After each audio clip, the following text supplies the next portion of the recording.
Good evening. Happy Monday, ladies and gentlemen. Welcome to True Grit Crime. I am your host, Mammal. I was using Mammal Libra scales before, and just recently, um, I was in a live somewhere on All Eyes on Delphi, and I absolutely love her channel. But she had mentioned like at one point that she thought maybe like because I was using like my secondary like private handle that I was possibly two different people. So um, to close the confusion, I went ahead and I changed like my secondary screen name to Mammal Gritty. So we all see Mammal Gritty in there. Then just know that that is, you know, my secondary handle. Otherwise, if I'm in there under my channel brand, it will be under True Grit Crime. So I have been working on a lot of stuff going on the last several days. Um, I tried, I tried to do the like video editing stuff. I absolutely suck at it, so wasn't able to complete that. But I can go in like later and figure that out. But I do want to kind of like share what I kind of went through and researched. So, hi, Digital. Welcome in. Hi. It's nice to see you again. Yeah, I'm sorry I'm late and I'm sorry I had to reschedule. Like yesterday, um, I had to take a break between all of this stuff. So, I left out. My son and I went on a day to the Indiana State Fair. My husband had gotten us tickets as a surprise. He's like, you guys go, decompress, have some fun. And it was the last day of the fair. So we went and did that. And by the time I got done, like home and stuff, I was like exhausted. So, um, at any rate, yeah, life happens. Hi, woman.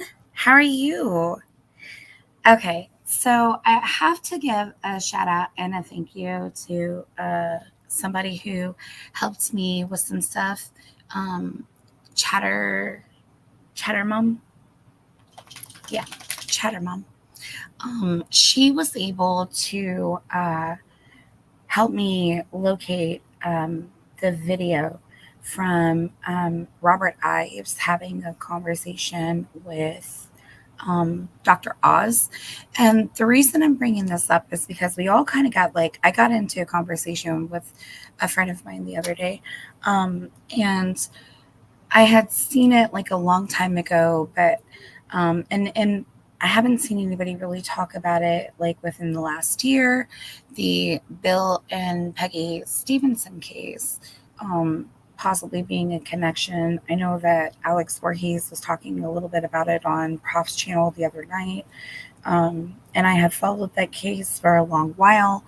And so there was a news segment that was put out there that said that there was like this possible link, right? And so we all know, like, if you don't know, okay, Billy and Peggy Stevenson were a 74-year-old couple. Um, Hi, Hansy Bay, welcome in. They lived in Florence, Kentucky, in a two-bedroom, two-bath condo. This place had like security that somebody would have to buzz them in.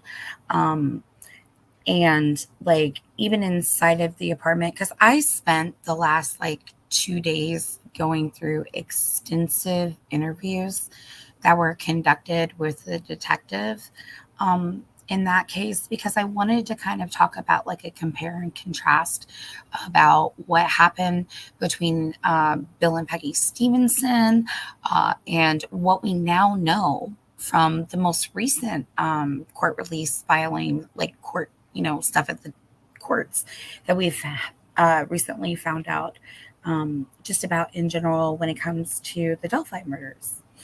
Um, And there was a lot of stuff, like a lot of stuff. I learned like a crud ton, and you guys will know that like by the time I get done. So, anyways, but these two older uh, this older couple, they were church going practitioners. Mr. Bill Stevenson was a deacon. His wife would play like the organ, the piano. She was very like musically talented, and this was something that I noticed like very very similar about the description of the victims. When you look at the victim description between like Bill and Libby and Peggy and Abby. So like Bill was like outgoing and fun and like very generous. Some of the same things were said about Libby, having the same kind of like bright, outgoing personality, willing to help anybody out that needed help. That was a similarity that I had noticed between like Bill and Libby. When it came to Abby, you know, hi, Rebecca Ann, 1965, welcome in. So when we talk about the similarities when it came to Abby and Peggy, um, both of them were very, very quiet and reserved. Um, yes, that I'm going to talk about that digital. I'm definitely going to talk about that. So Abby was like a instrument player. She was very talented in that respect. She was very shy. Um, but also like something that is like a compare and contrast that I thought about with both the girls is I think about like Libby's like size and weight, like being like 200 pounds. I would think Bill was like at least 200 pounds, maybe a little bit more. They talked about Peggy being like a smaller woman, a more frail woman.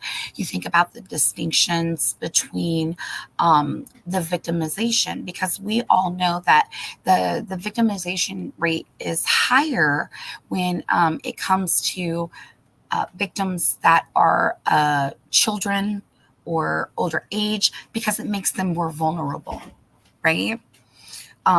So digital brought up a fantastic point. So Coy McCoy is the detective for the Stevenson case.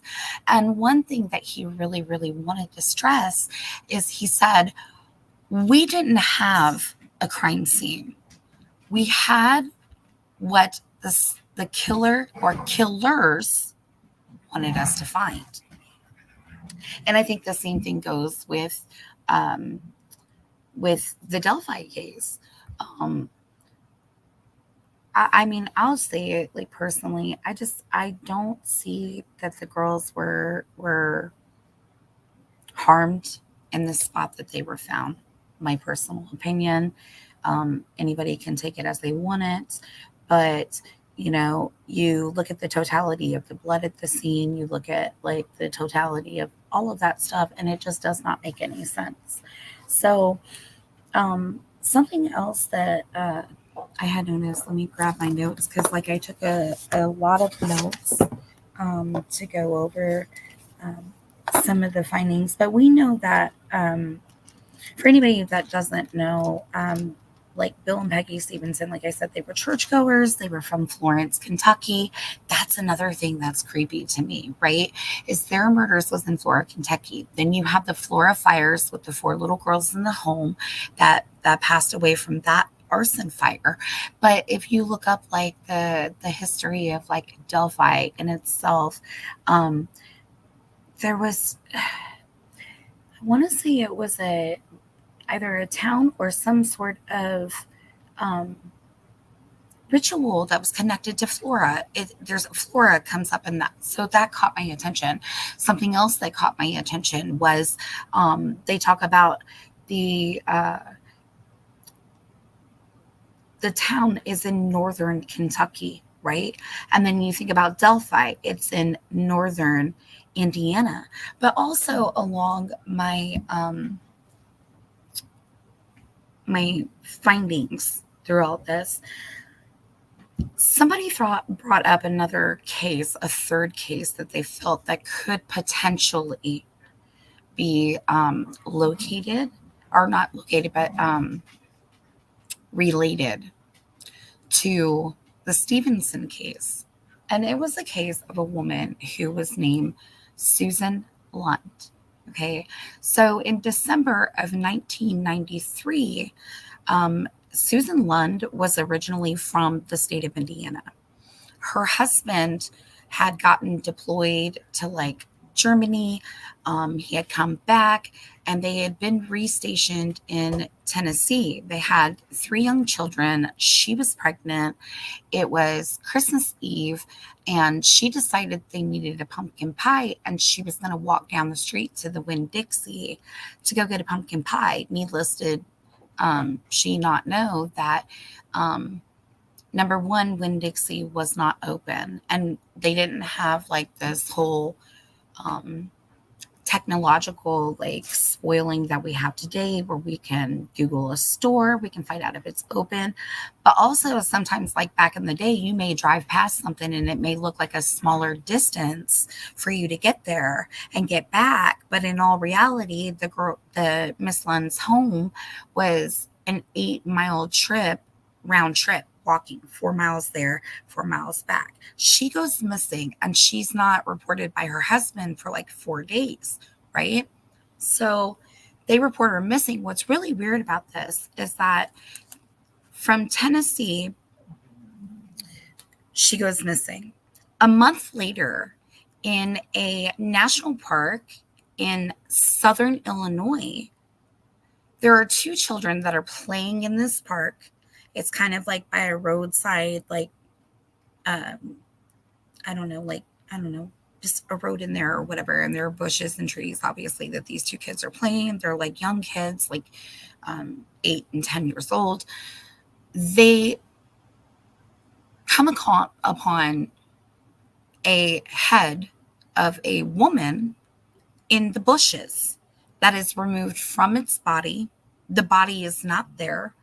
The woman is redheaded. They said that this lady had passed away within like a couple of days of this head being dropped, and they give her this um, Ida Jane Doe type name, right? Like they don't know who she is. And this is a month after this lady goes missing. But what's crazy to me, okay, is that 6 months down the road, a woman calls into the police department in Tennessee and tells them, "Hi, my name is Susan Lund, and I've heard that you're looking for me." And hey, that's enough. We don't need your commentary too, sir. You're going to have to wait your turn. Okay. So she says, "Hey, my name is Susan Lund. I've been reported missing. I'm an adult. I don't wish to be contacted by these people." Like her husband and her kids, they go through like this whole time of thinking like, you know, all of this craziness. And the police department, instead of sending somebody out to the location where this woman who is allegedly called in and claimed to be Susan Lund is located, they don't send an officer out there. They don't check her identification. They don't get like a wellness check, look at her, verify that like this person is who they say they are. No, they take the person's word that called them as true gospel that yes, this is the person and anybody could call, and they close the case. So this head sits. And in March of 2022, using phenotyping DNA, they identify the woman's head that was found a month after her disappearance, found in southern Illinois in a bush, as Susan Lund. And so I thought about like, because, she's like originally from Indiana, we see that like with the alternative suspects in this case, there is like a military affiliation, military background. Also, what struck me as interesting is the Bill and Peggy Stevenson. This crime occurred over Memorial Day weekend, right? The girls, their abduction and ending of their life happened the day before Valentine's Day. Susan Lund went missing Christmas Eve. So I think that like the holidays are something that could be a significance. The detective also talked about like in the Stevenson case, he didn't believe that the specific date was of significance. Like I know that everybody's been talking about like dates of significance, right? So you look at like the Delphi murders, you look at the two young girls in Iowa. Was that um, Lyric Cook? Lyric, you know what I'm talking about. Um, what was I about to say? Oh yeah, you look at there's the dates, right? The dates. There's something funky about the dates. This detective said that he did not necessarily think that it was the specific date, but the day of the week that made the difference. So I found that to be really interesting because Bill and Peggy Stevenson stuff happened in 2011, you know, and then you got that other crime, and their crime occurred on a Sunday was when their remains were discovered inside of their home. And whoever did this, they were there for a significant amount of time, right? Like they wanted them to be found. Like they purposely did this because they wanted them to be found.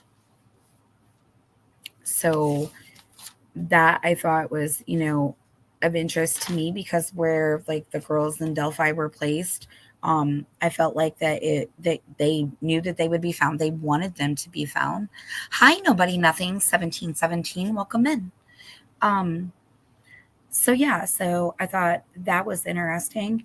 Um, Something else interesting that they talk about was that there's an interest in truckers, right? Like they think truckers may be involved. Did y'all know that like one of the truckers that they had suspected, who I guess is cleared, but he like lived in Fort Wayne, Indiana. So they even went as far as like coming out here. Yeah, Delphi was a Monday though.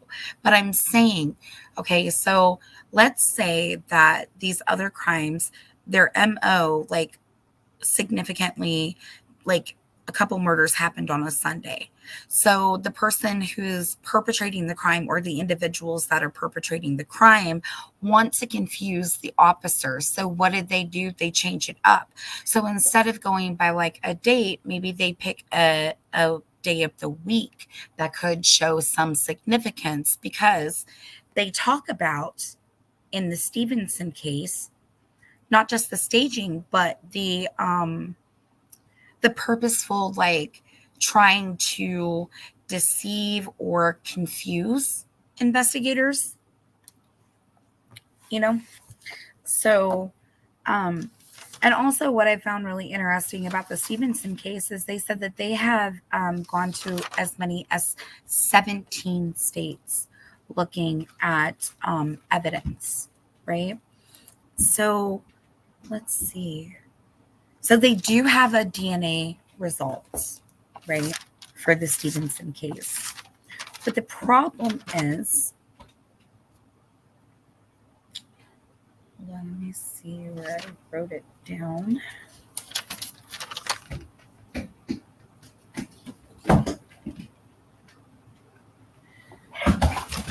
Okay.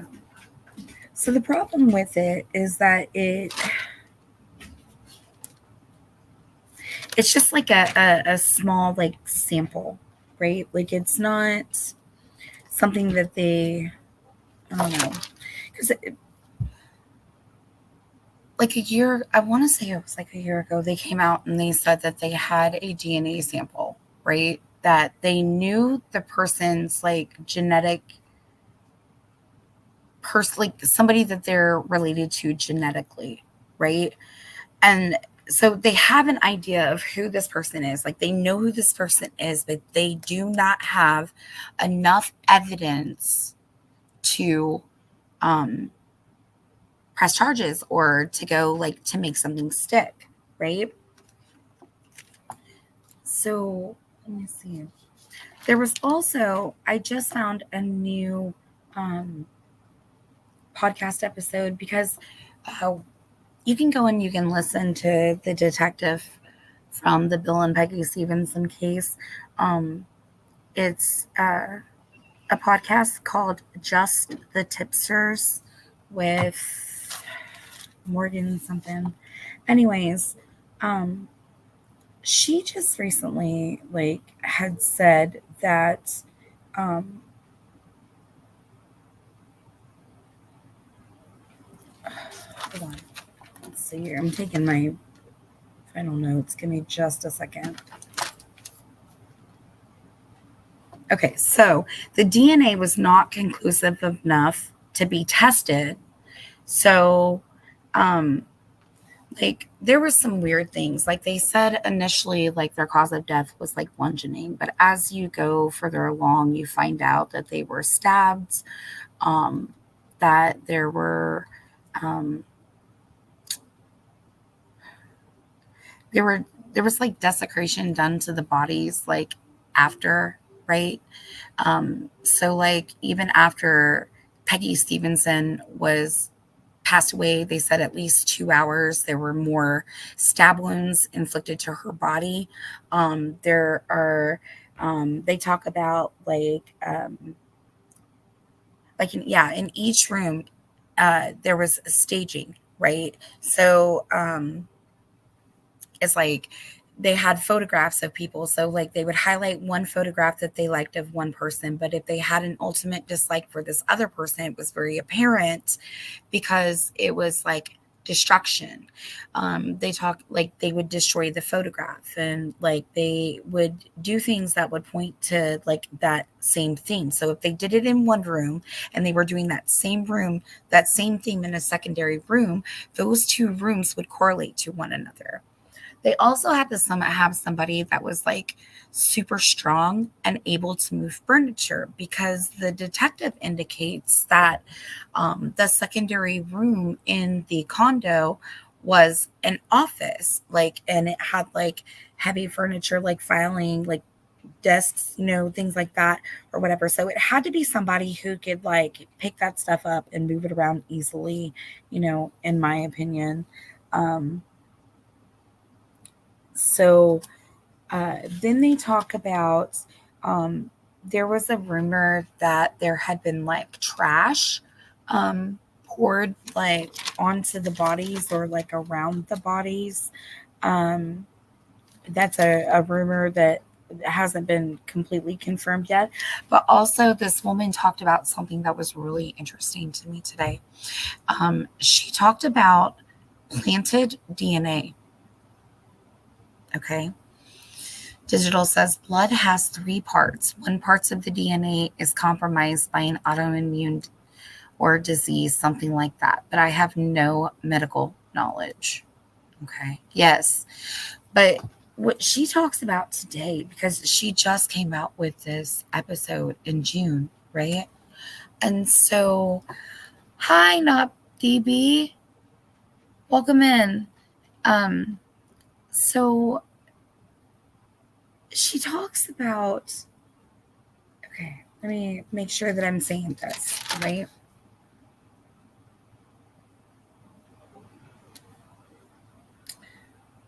I want to say this the right way. Okay.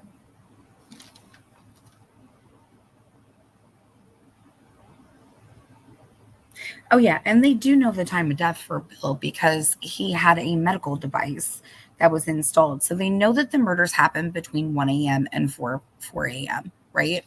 And so, like, I know, like, in contrast comparison, they're like the girls were killed between 1 and 4. I don't see them like being killed between 1 and 4 in the afternoon. Remember, like, in the painted narrative where like the rumors, like, early Dipset in the days, there was a rumor that a woman heard a scream at like 2:30 in the morning, right? And um the woman in Delphi that claimed to have heard that scream is no longer with us. She is now deceased. But um, I would think that the stuff would be going between 1 and 4 a.m.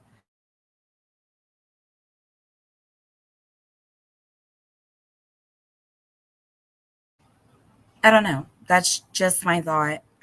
Or if they were trying to like change it up and be weird, maybe like they switched it up. So instead of doing it in the middle of the night, they switched it up into the afternoon. You know, I don't know. That's really weird. Okay. So, but specifically, um, so she says the DNA is not conclusive enough to be tested to say that this was one person or that um and her husband is her co-host, and he's like wait a minute, wasn't this case the one where it looked like that there was fake DNA at the scene or like a mix? And she says you could say that because it isn't enough to get a conclusive profile, and it potentially could have been planted because it's such an odd array. She said, and I'm not great at chemistry, but it's potentially a mix. And that's why it's difficult to get a true profile. But she believes that advancements in DNA in the next 4 to 5 years would be able to separate those separate samples to get a more viable answer and more viable testing. And she said, I don't know that if it'll lead us to the actual person who did it, but because it may have been planted, it could be someone else's DNA.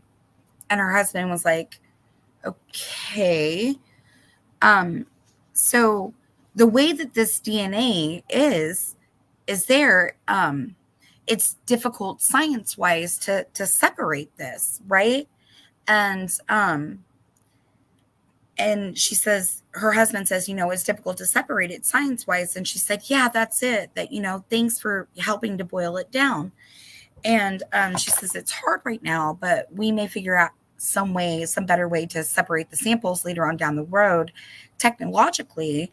And then, just the fact that it was mixed is like, it's weird. Like her husband's like, that's weird, right? And she's like, but the fact that planted DNA with like a mixing of people's DNA could have been planted is like something that could possibly be a bigger clue than the perpetrator ever imagines, right?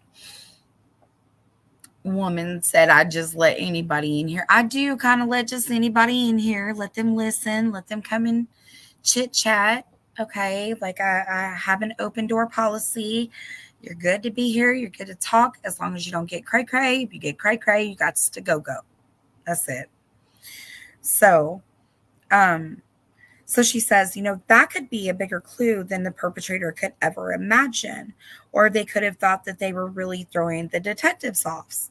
And the husband says, right. So, okay, so you got, instead of actually leaving your own DNA, that person is going to bring fake DNA from maybe like 3 of their friends, or it was suggested that maybe this individual may have taken something like blood or saliva, right? Let's say that it's not necessarily blood, but they took saliva. What if they took a cup and they walked around and they got homeless people to spit in a cup for $1 and you get multiple DNA, like, multiple samples and profiles in one that's all like mixed together. And then you plant it at the scene. I mean, that is so super weird that they brought that up, but yeah. So like, I don't know, just very strange to me. And I don't know. I think about like if they're talking about saliva and they were talking about hair too, like hair could have been something. I think about, as far as the saliva aspect, I think about Elvis Fields talking about spitting on the girls, but it's so bizarre. They talk about like the crime scene, like this person wanted this crime scene to be found. You could tell that it was a very clean scene, right? So they talk about, yeah, we need a sorter outer, if you will. You're right, Hansy Bay. Yeah, that's what they're talking about. Hopefully in the next 4 to 5 years, there will be those technological advancements, right? So something that we note of compare and contrast between the Delphi scene and the Stevenson scene is that they said that the scene was very clean. It was a very clean scene, right? So, um, but then at the same standpoint, not only was it a very clean scene, but you could tell that it had been a very active scene, right? And as far as the Stevenson situation goes, he says, the two perpetrations took place in separate rooms. Okay. And even with like Abby and Libby, there was only like 3 small puddles of blood, but then like this really large like puddle of blood, but none of the blood was Abby's. And you could tell that Abby had some point been laid in like one of those puddles of blood, because they don't talk about saturation of blood to the inner of her clothing, but they talk about the saturation of blood that's on the outer part of the sweater that she was wearing. You think about the active scene. Like when you think about an active scene, you think about Libby. They're dragging Libby back and forth through like these puddles of blood that's left there, right? Maybe poured there. I don't know why, but I feel like maybe like they took like a bucket or something and just like poured out what they wanted to set up the scene, right? Because we know that none of Abby's blood was there, right? I don't know. It's so weird. Um, but they were saying at the scene, like there wasn't really any fingerprints. Like they really like at the scene at first didn't find any DNA. Eventually they did, one of the samples that they took. A lot of times mixed DNA occurs in the collection and testing. Yeah, probably. I wouldn't disagree with that one, Jamie, at all. Um, but yeah, so they said that like, and I know it's kind of like weird comparing and contrasting with like other parts of the Stevenson to Delphi, because obviously they were not in a closed contained room, but we do know like the processing of the scene did not go very well. Like the processing of the scene was contaminated, right? So they really couldn't get much off that part of the scene, like in so many different ways. Um, Also, something that they talked about at the Stevenson scene was that there was a written message at the scene. They don't say what it is. The back of Abby's hoodie was saturated in blood. They talked about it in court, Jamie. I sat there, I listened to it. They talked about the back of the hoodie, not the inside of it, not the inside of her clothing, not her pants. They talk about the outside back of the hoodie. There was saturation on the back of the hoodie. Hi, Heidi. Welcome in. So, yeah. So, I think about that. You know what I mean? That's really interesting. Um, and like I said, let's see. So, yeah, they wrote a message. Um, they talk about the body mutilation. They talk about the possibility of, there being hair, spit, blood. Um, Hi, Big Fish, Small Pond. Welcome in. Um, they said that they combed 17 states already regarding the Stevenson case, and that weapons were brought to and taken from the scene of the crime. Jamie, oh, interesting fact, but sorry you had to hear it. Thank you. Yeah, it was a very interesting fact because it struck me. It really struck me like big because like they were like there was no like blood on the inside of Abby's clothes, like her shirt and her pants were like clean, but like the back of the sweater. So in my mind, when they talk about the back of that sweater being saturated, and they talk about the three puddles of blood, and then you have that large puddle, I was thinking, well, maybe they laid Abby in one of those smaller puddles to get that said saturation on the back of Abby's hoodie. Heidi said it was said Peggy's eyes were removed and put on a book, possibly a Bible. I don't know. I've never heard that, Heidi. That's weird. Something to say, hey, in bed, may fall asleep, but we'll catch the rest tomorrow if I dripped off. Thanks for keeping on this case like you do. Oh, thank you. And you have sweet dreams if you dripped off. I'm glad you'll catch the replay. Um, so yeah, they said it was a clean scene, right? They said it was a very clean scene, right? So not only did somebody like uh, not leave fingerprints behind, they didn't leave like I don't know crazy stuff, but I don't. I have no idea.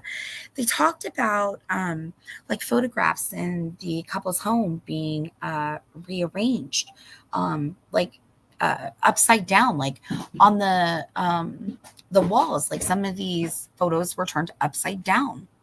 Weird, right? They know that the weapon was brought and taken away from the crime. They know that there was no forced entry. They don't know if they never discussed whether or not the windows were open. But given that it was May, it's Memorial Day weekend. Usually you have pretty decent weather around Memorial Day weekend.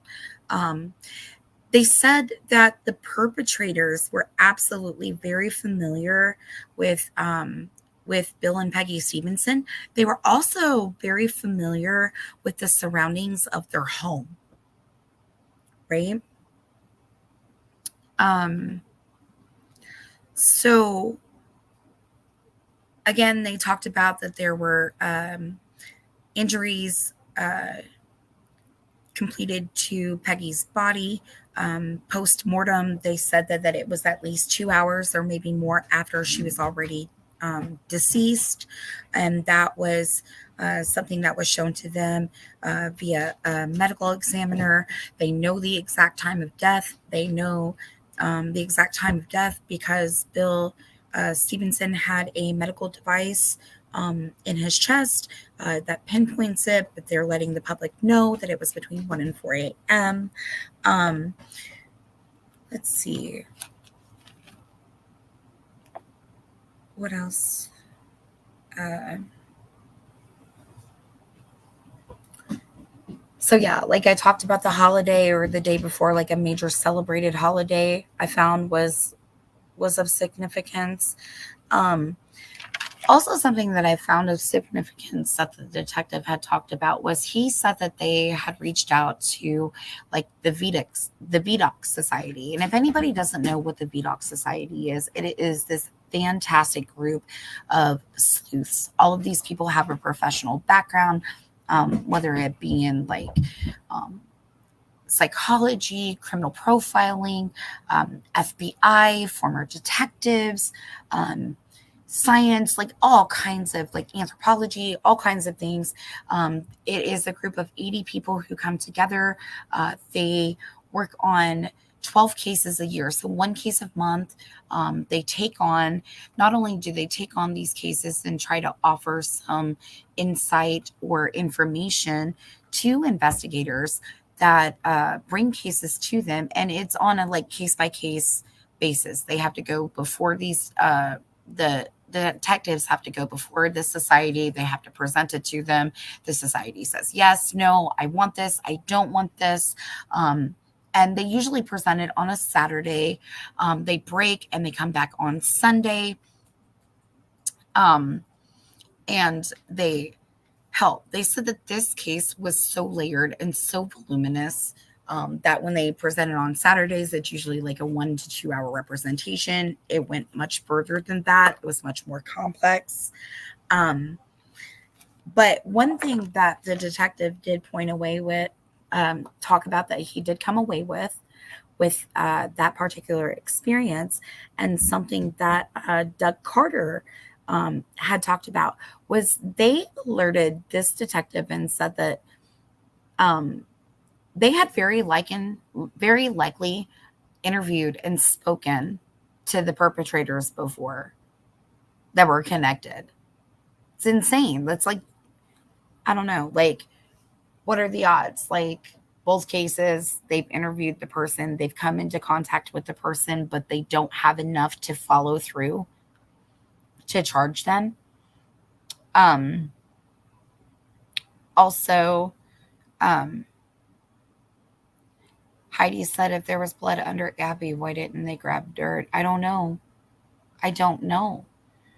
You know, I can't answer that question for you. Something else that they talked about was that they had talked about the ritualistic side of this. And they had talked to a ritualistic specialist. And I think that kind of what is really interesting to me is that the individual that they spoke with through the VDOC Society that particularly specialized in ritualistic crime, their opinion was returned differently than what Miss Perlmutter's opinion was when she testified over the 3 day span, um, which I felt was really interesting because they said that, you know, it looked ritualistic, but there wasn't enough of one type of thing to identify it as like a full ritualistic thing, right? So it looked like pieces of different magic was like different things were done, like pulled from different things. And they talk about the same kind of thing with um you know Delphi, because Dr. Perlmutter says, you know, magically thinking is different like than like what Western thinking would be, right? So you think about this notion of the blot ceremony, which was the sacrificial ceremony, right? And I'm going to show you guys something that I thought was really interesting as well, something that I just kind of wanted to point out, um, as far as like a numbers game and all of that stuff too. But so they talk about the blot, but one of the alternative suspects was the person who was supposed to be in charge of this ritual. They were planning this ritual. One thing that they talk about with both of these cases, these things took meticulous time. It took meticulous planning. Like this was an advanced type thing. Okay. Um, Jamie says, Heidi, I'm shocked they didn't collect the sticks and branches. If Libby made the stain on the FL tree, she wouldn't have evidence on her hand or fingers. I agree, Jamie. And that's why I think that they brought back, like they used a container to retain some of that blood. You know what I mean? So that they had enough, because we know that her hands were covered, right?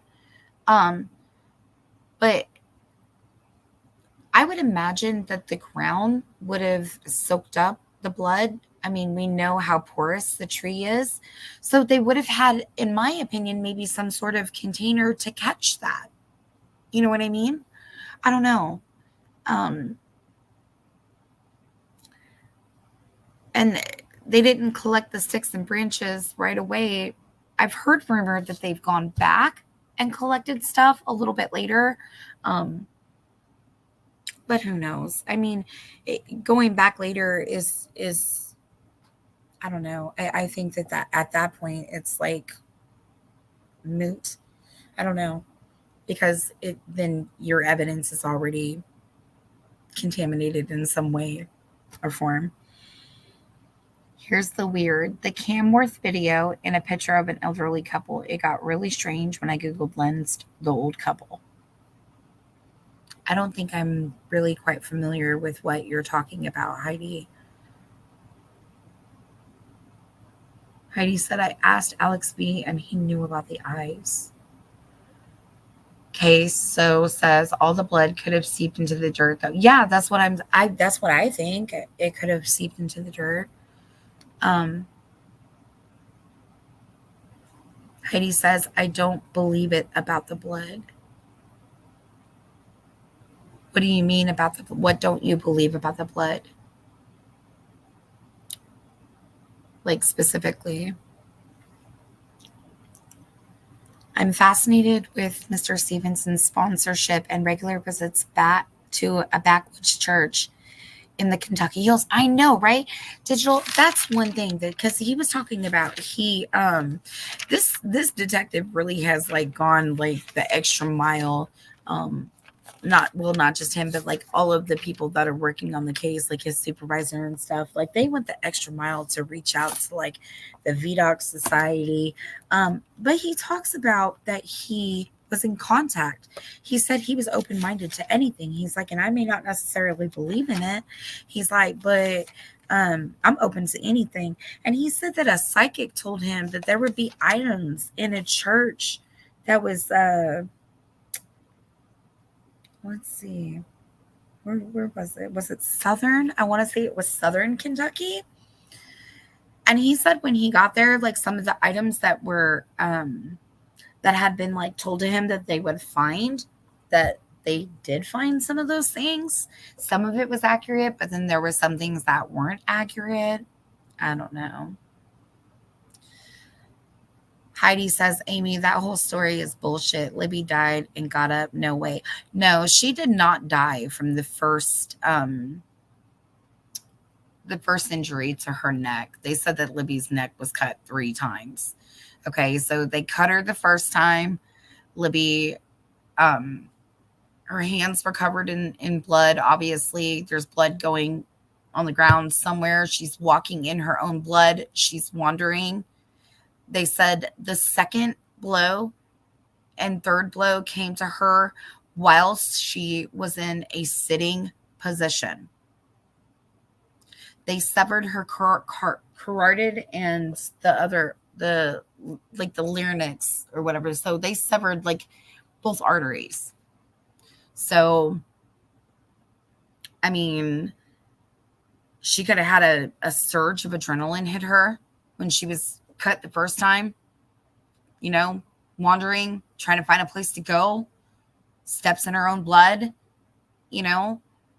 and who knows? She could have slipped in that blood. Could have been slick. Somebody could have pushed her down, Like, this is something that literally is not unfathomable. It's not something that you couldn't see happening. Anything could happen.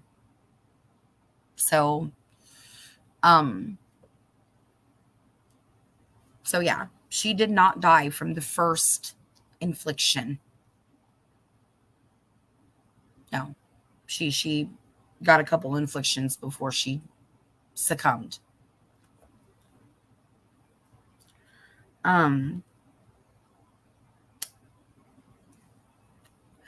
Woman, thank you. 2 carotid and jugular. Thank you. I don't know why I can't think of that dang jugular word, but I want to sometimes. But yes. So, yeah. So I don't know. It is crazy to me, like how this could all go down. Now their uncle, their nephew, the Stevenson's nephew, Charles Stevie Stevenson. Charles Stevie Stevenson was popped for a murder in Aurora, Indiana, of a woman who was named Lee something. I find it. Anyway, but they cleared him using DNA. He was cleared of the murders of his aunt and uncle. However, the detective also said, like, the way the crime was committed, the MO, like, it wasn't the same at all. Heidi said it just sounds made up. I don't trust the prosecutor. Personally, I don't trust the prosecutor either. However, I would hope that a professional like the coroner will be coming in and testifying to his findings and his beliefs. And because the coroner that examined the girls is a very extremely experienced and very highly respected forensic pathologist. So I'm hoping that he will be able to give us some insight on that. Digital said, sorry, but that expert lost me with the upside down L hand smear analysis. Unless the picture is lying, shake my head.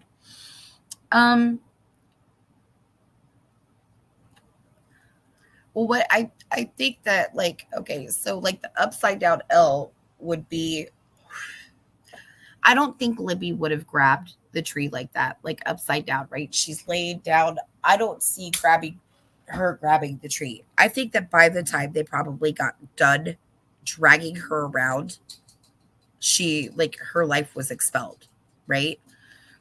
I'm thinking that, you know, if they had a bowl or basin that they had collected this blood in, right? They could dip her hand in and turn it up to that position to try to make it look like the side of the palm print to try, I don't know. They used her hand to leave a message. I don't know. Um, Heidi said it's all BS. No, the coroner was not just a teenage friend of Kelsey German. No, there was an older gentleman who was a coroner. Hold on, let me pull up his information for you because I can tell you what his name was. He was very experienced. That girl that was with the, like, assisting that was younger, she was just an assistant. She was not the main coroner because the main coroner is now retired. So let me find that real quick because I do have his information and I did talk about him a couple lives ago.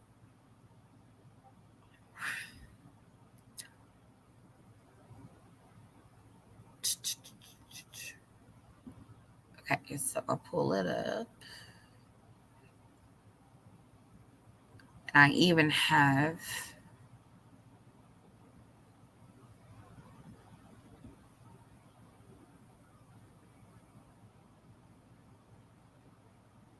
is there a way? I wonder.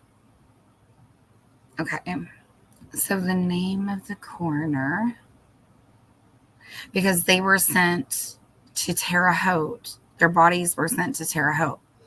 So, um, at the time, the county's acting coroner was a young woman named Jordan Cree, and she was an elected official with no formal education whatsoever. But the arrangements were made for the girls' bodies to be transferred to Terre Haute via, which is Vigo County.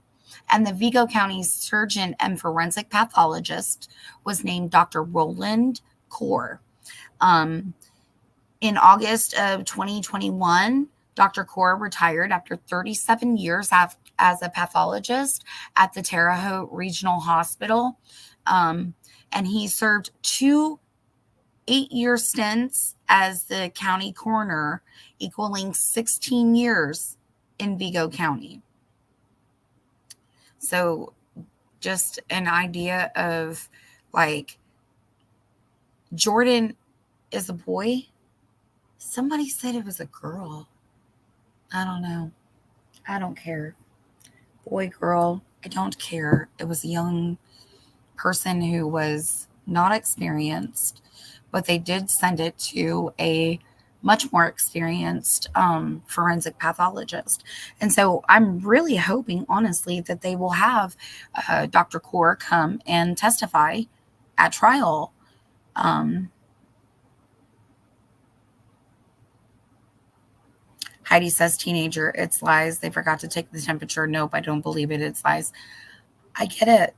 I totally get it, Heidi. I don't agree with everything. I don't think that there should have been no temperature taken. I don't think that there should have been no time of death. Like, that stuff just doesn't make any sense to me. No stomach contents taken. No, you know, checking of the liver temperature. None of that stuff. None of this makes sense. None of it makes sense. Creasy. Hi, Viopathis. Welcome in, I think. So yeah, I don't know. It's like the back and forth, like, of all of the different things that are said. And it's like you have to decide whether you're gonna discern, like, somebody is right or wrong, or like what's going on. You know what I mean? It's enough to, like, make your brain want to explode at times. Um so let's see.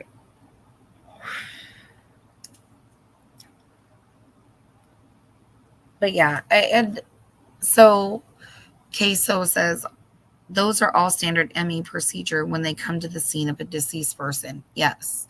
But they said that at the scene that the girls' bodies had been out there for like their bodies had become below the same temperature that it was outside. So once the bodies are below the temperature of like what it is outside, my understanding is that makes a significant difference on being able to retain a proper um, temperature of a liver. I mean, that's my understanding. If I'm not understanding it correctly, and somebody knows better, I'm more than welcome to like learn. I, I I love learning about different things, right? So, um, Mr. Cox talks about um, that like the totality of the circumstances of the case definitely made it unique, horrific, definitely different than any other case that he'd ever worked on.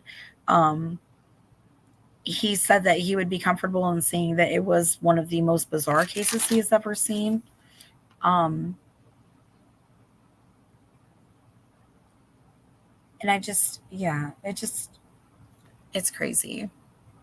Why were basic procedures not followed? I don't know. I don't know. I can't answer for that. That's such lies made up. Who told them to take the bodies to Terre Haute? I don't know. Again, I don't know. I don't know. So I want you guys to like watch something I saw earlier too that I thought was really interesting. May catch y'all's attention too. I know it will. But I caught a video earlier, right? That I was like, what? Really? No way, right? Let's see.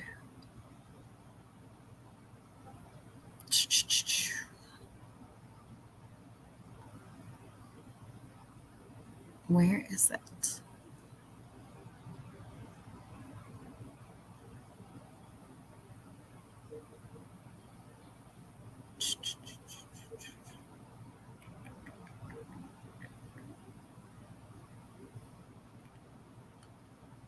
Is it this one?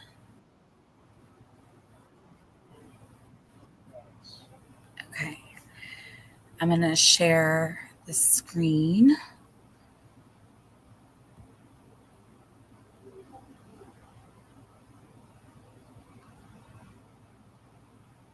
Okay. Brutal, disturbing crime. It was a very complex, brutal, disturbing crime scene. One of Boone County's most horrific killings remains unsolved. It's 12 years later, but the detectives working the Stevenson case are leaving no stone unturned.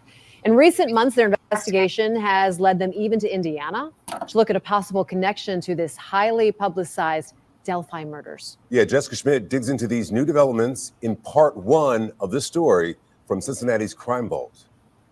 Detective Coy Cox and his partner make up Boone County's cold case unit, yet they say the murder of Bill and Peggy Stevenson is far from cold. In fact, they've traveled to at least 14 other states to follow up on leads, including several trips to Delphi, Indiana. And they're pursuing potential breaks in the case using a DNA profile. May 29th, 2011 was a sunny Sunday in the suburbs. It was a spring day, like most around here in northern Kentucky. But the day quickly turned dark after a gruesome discovery. It was a very complex, brutal, disturbing crime scene. Two people, both 74 years old, were found dead inside their Boone County home. A beloved husband and wife, Bill and Peggy Stevenson. A concerned family member found them when they didn't show up for church. We think it was, a very quick surprise attack. There was some blunt force trauma. Detective Coy Cox and his partner Tim Adams were sent to the scene.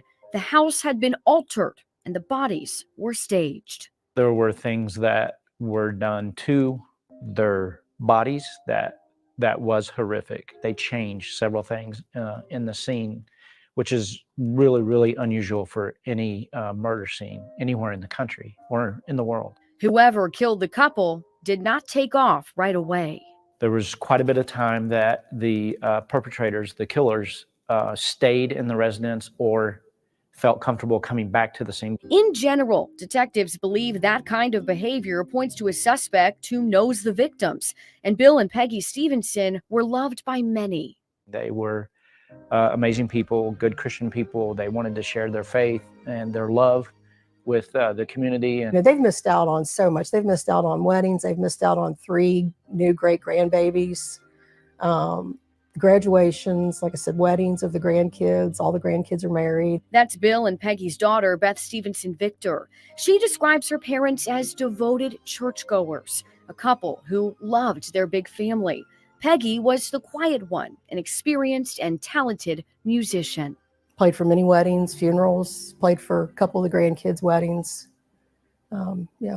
She loved to play the organ. She played the piano too.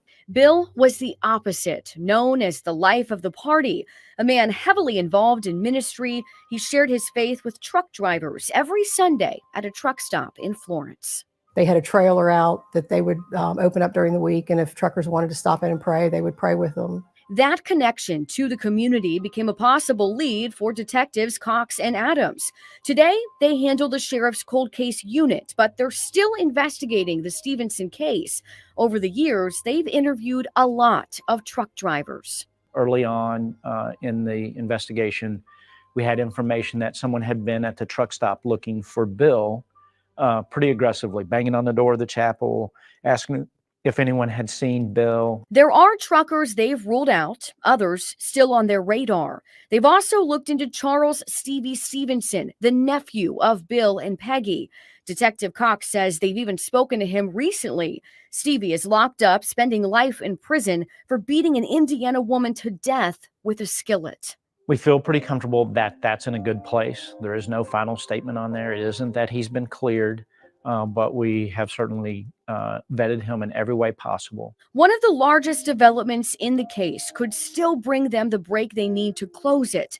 Detective Cox says they have an unknown DNA profile. We don't know who that DNA belongs to, and it was found at our crime scene. It is complex, so genealogy isn't an option, at least right now. There is testing they can do to try to find a match, and that's something they're actively pursuing. We're just still hopeful that they'll come up with the right evidence that they need, and a confession would be great. But we're still hopeful that they'll solve it. More than a decade later, tips continue to come in. Detectives even traveled across state lines in recent weeks to see if what happened to the Stevensons has any connection to the murder of 2 young girls in Delphi. We had received some information from an individual regarding the Delphi murders in Indiana, and they had said, for all of these reasons, we believe it may be the same person that was involved in the Stevenson case. There's still much more to share, and part 2 will explain what detectives are doing now with that DNA profile, and will tell you exactly what led them to Delphi and what's happening now with that lead. Plus, Bill and Peggy's daughter shares more about the impact this tragedy has had on the family. Part 2 is at 10:30.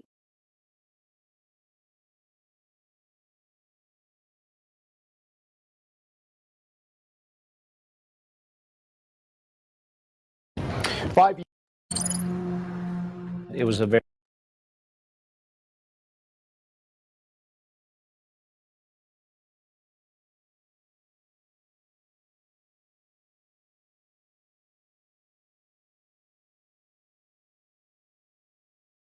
Carroll County. The case in Kentucky is the brutal murders of 74-year-old Bill and Peggy Stevenson. The 2 were found dead in their home on May 29, 2011, and investigators found a puzzling crime scene. Everything inside the residence was staged, changed, moved, altered, whatever words you want to put on it, they did it. Detective Coy Cox said the killer or killers spent hours at the scene or came back at some point. How exactly the couple was killed has not been released publicly, but their cause of death was blunt force trauma. For years, Cox has received tips, but last fall he received several suggesting a connection to the Delphi double murders. The tips kept coming, and then there was a moment where we got some information that particularly we felt could have a relationship to our case. Are you able to say anything about what the tip was that really sparked your interest in this? I'm not able to say what that is. That tip led Detective Cox to travel to the Fort Wayne area to interview a truck driver who fully cooperated. We took things that can be evaluated for evidentiary purposes, and I will not say what those are. Those items are being tested at the Kentucky State Police Lab. Cox says right now they don't see a connection between the two cases other than the very rare similarities of the crime scenes. A lot of those things, the staging, multiple victims, spending time after, post-mortem, after the murders. A lot of those things make these kind of cases like the 1% kind of cases that you see. Detective Cox made it clear that he has no reason to believe Richard Allen, the man accused in the Delphi murders, has anything to do with the Stevenson case. However, the Carroll County prosecutor said in Allen's first court hearing that he believed others were involved in the murders of Abby and Libby. Could one of those people have a connection to the Stevenson case? That's something Detective Cox and his partner continue to investigate. And the detective said he has shared what he found with Indiana State Police detectives. When we reached out to them today, they told us that they couldn't comment due to the gag order that's been imposed in the Richard Allen case. And since this information came out, the sheriff's office in Kentucky has received numerous tips. They want those to continue. We're going to have information on tip lines for both cases over on our website, cbs4indy.com.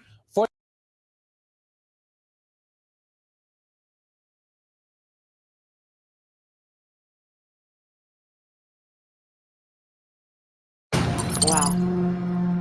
A nightmare that you never wake up from and that you wouldn't wish on your worst enemy.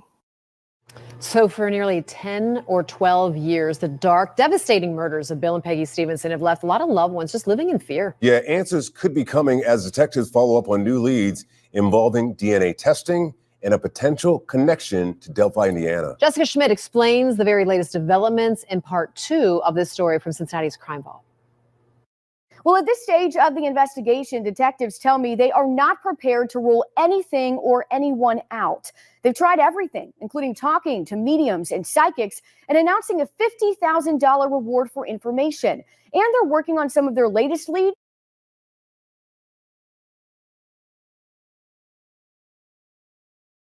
Sorry, y'all, that was the wrong one.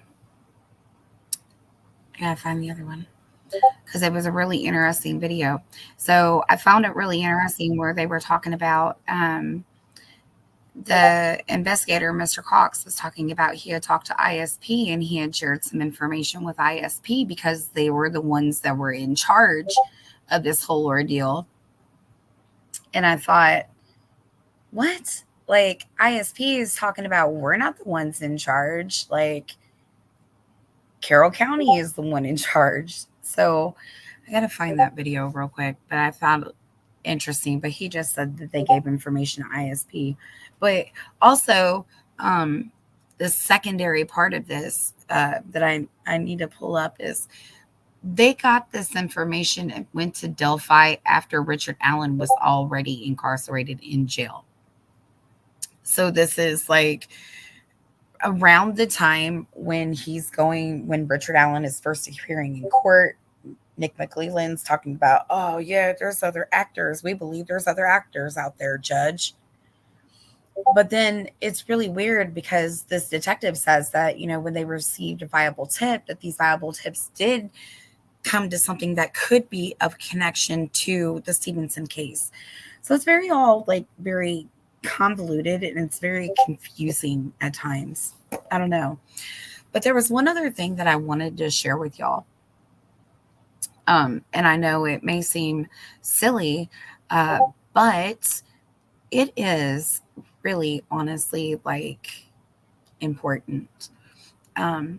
Because I don't know if anybody had paid attention to the community page. and gone through some of the stuff that I did share. Oh, that second video we already looked. Okay, so there's part 2. Okay. So I'm going to share this first, and then I will share the other thing that I would like to share with y'all because I thought it was really interesting.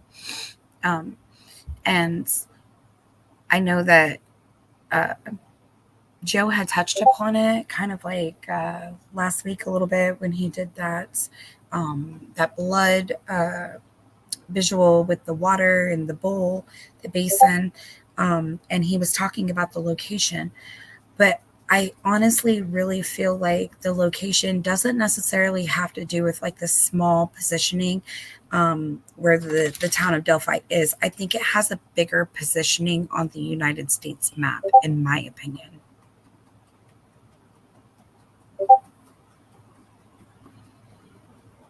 So, okay. I'm going to mute my screen so y'all can hear that.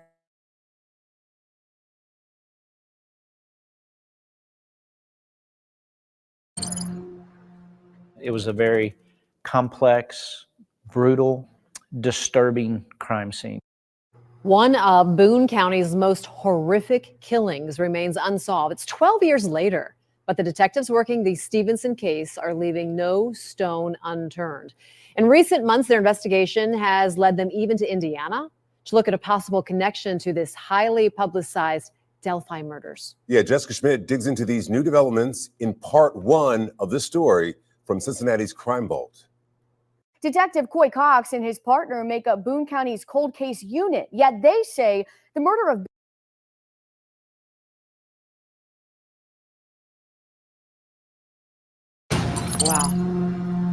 A nightmare that you never wake up from and that you wouldn't wish on your worst enemy.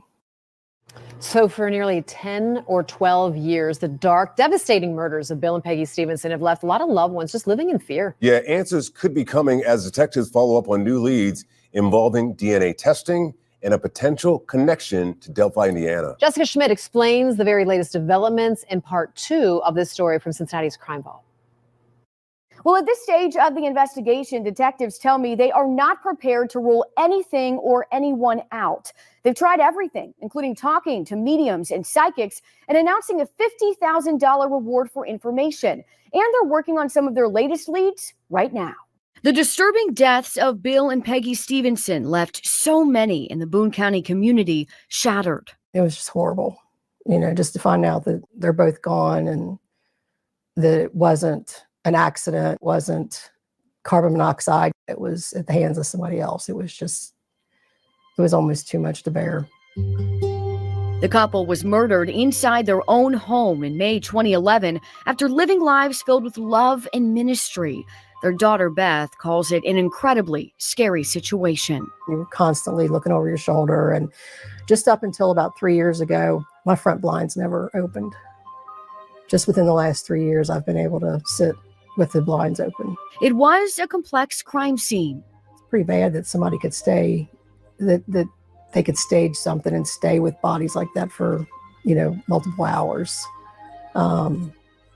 It's pretty sick. That's why detectives Coy Cox and Tim Adams are not willing to close the door on anything. We are careful in this case because of the complexity of some of the evidence, not to say that anyone has been ruled out.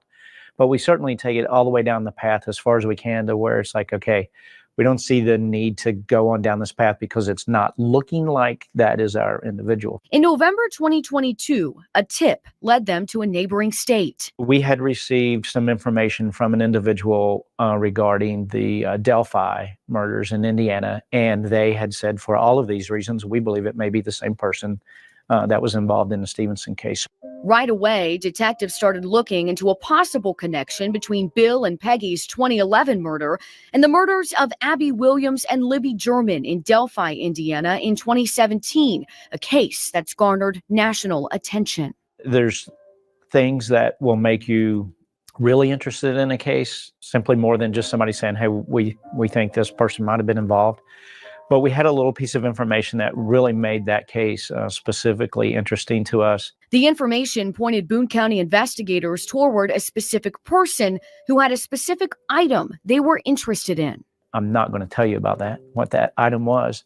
We recently been in the northern part of Indiana, investigating this guy, following him around, looking for things, collecting all of the information and the evidence that we would need to at least vet him as best we could with our case. He was cooperative. We were able to go down that path with him, and he articulated good reason to why that may have existed. They sent what they found to Indiana State Police, since they are handling the murder investigation of Abby and Libby. To be clear, Detective Cox says their investigation into a potential link between the two cases did not include Richard Allen. We received information from Indiana as it related to some persons, and we forwarded that to them. We did not send them the information that led them to Richard Allen. We sent them information that may have had some parallel consistencies with where they are with that case right now. When Boone County detectives were in Delphi, Allen was already in jail, where he has been since October of 2022, accused of Abby and Libby's murders. I know that sounds a little cloak and dagger, but I'm just sorry about that. We're not going any further with that. That's not the only lead they're following. We have two gentlemen that are in the trucking profession that we have collected DNA from, and we are awaiting response back from the Kentucky State Police Lab. They're waiting on results from the lab to see if the truck driver's DNA matches the unknown profile found at the Stevenson crime scene. It has Detective Cox feeling hopeful. As someone who has been on the case since day one, it's personal. That's hard. That's on my watch. That's my case. I want to solve it. I don't want to say it's more special, but it's a very special case, and really like to get it solved, as we would all of them, obviously. But yeah, this one has a little extra, tug. For Bill and Peggy's family, all of these developments feel like a step toward peace, justice, and healing. Somebody deserves to pay for what they did. And I think we owe it to them. I keep looking at their picture. We owe it to them, to find answers for them. We brought up a lot of leads in this two-part story: DNA testing, the nephew, Stevie Stevenson, truckers, and of course, that possible connection to Delphi. So where does it all stand right now? Well, Detective Cox stressed they have not ruled anyone out in the Stevenson case. So even though some leads don't look as likely, they haven't eliminated any of them completely. Now, he won't say if they have any specific suspects or people of interest, but told me he does believe whoever did it has committed other crimes. He did confirm they know the exact time the couple died because of a medical device inside one of the victims, something that could help them pinpoint the killer. Anyone with information on this case is urged to call it in right away. Now, you can watch all of our Crime Vault stories online right now on fox19.com or on our free news app. We also have a podcast called Cincinnati's Crime Vault Beyond the Broadcast. An episode on this case, the Stevenson case, will drop next month with more details from detectives. Jessica Schmidt, Fox 19 Now.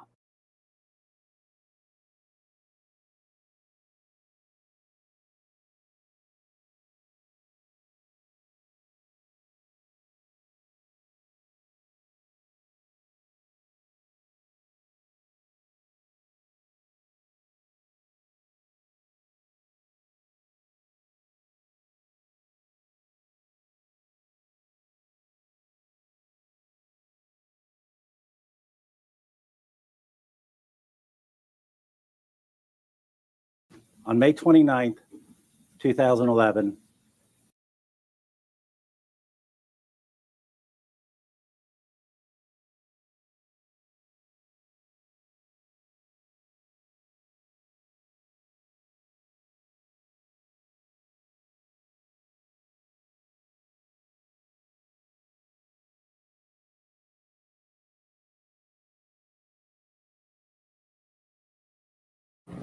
no.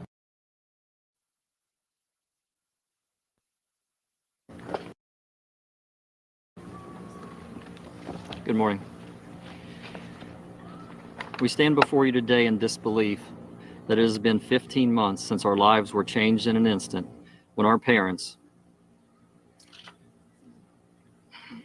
two of the most loving and caring people God ever created, were brutally and senselessly murdered.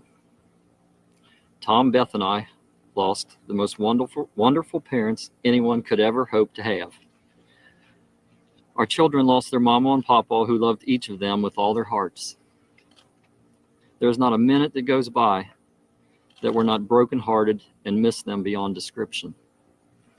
The person responsible for their murders has lived in the shadows, hiding for the past 15 months. They believe they have succeeded in getting away with murder. Nothing could be farther from the truth. Because of the meticulous work of the Boone County Sheriff's Department and the experts at the Kentucky Crime Lab, we now know who you are genetically, and it's just a matter of time until we find you. The pain and heartache you have caused our family cannot be measured. Because of our undying love for our parents, we are stronger and more united than ever. We will never stop looking for you. One day, we will stand face to face in a courtroom, and you will face justice for the despicable, cowardly act you committed against our family. We would like to thank the Boone County Sheriff's Department, the Boone County Commonwealth Attorney's Office, the Kentucky Crime Lab, and the FBI. All have worked endless hours to help solve this extremely complex and difficult case. We pray daily for them to receive God's strength and guidance as this case moves forward. Thanks to the generosity of family and friends, today we would like to announce that a reward of $100,000 is being offered by our family for information leading to an arrest. However, this is not an open-ended reward and will expire in 90 days on November the 30th, 2012. The number to call if you have information or would like to leave a tip is 859-334-8496. 859-334-8496. In conjunction with the reward, we will be hanging several large banners along I-75 in Boone County. Once they are up, Tom Shaven will notify you of their locations. We thank all those who have lifted up our family in prayer, and we ask that you continue to do so until justice has been served. Thank you.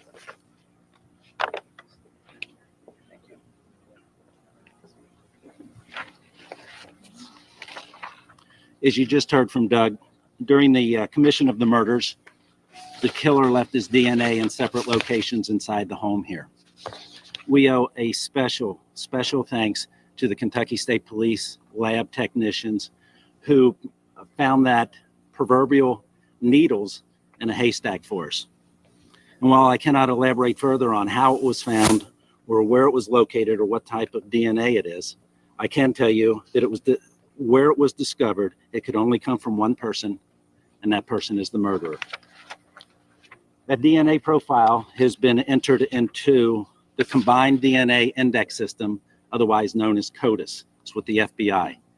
While there have been no matches yet, these DNA profiles are continually being compared. Additionally, we're releasing a narrowed down timeline of when these murders happen, and that's between 1 a.m. and 4 a.m., again on Sunday, May 29th, 2011, right here. Through witness accounts and medical documentation, we actually have a precise time of when it happened. We're opting to withhold that right now in interest of the investigation. We know someone spent a considerable amount of time in that home after the deaths, arranging the crime scene in such a manner it can only be is unique. That's the only way we could describe it, unique. While I cannot be more specific concerning the aforementioned, I want to impress upon the Boone County community, our stakeholders, that we are conducting a painstaking investigation and we continue to narrow our scope. To the murderer, I say, we now have your genetic profile. This is an identification that you can't alter or change, and it is by far the best evidence that we could ever hope to have at this point. With the announcement of the substantial increase in the reward from the Stevensons, as Doug told you, we've set up a dedicated phone line Again, 859-334-8496, and created a page on our website, www.boonecountyky.org/SO, for those interested in following the case and providing tips. Our goal today, between the increase and the reward and the banners and the information we're sharing with you today, is we're hoping to jar somebody's memory. We're hoping that you remember back and something about what somebody said was suspicious, that they couldn't account for their time, that maybe they were injured. Maybe that's how the DNA was left. Maybe it was a nick or a cut. Maybe it was a scratch. We're looking for the public's help in catching a killer and putting him behind bars and giving these people right here some relief. Questions? Have you checked with the local hospitals to find out if the DNA could possibly be a match or anything to any particular person if you think maybe he got cut or injured? No, not to my knowledge, we haven't. Have you solicited DNA from anybody in the course of the investigation? We have. Has anybody denied the request for DNA? Not to my knowledge. So those submissions do not match the killer? Correct. The FBI given any indication that they've found that DNA at other crime scenes? No, that just the opposite, as a matter of fact. There have been no matches thus far.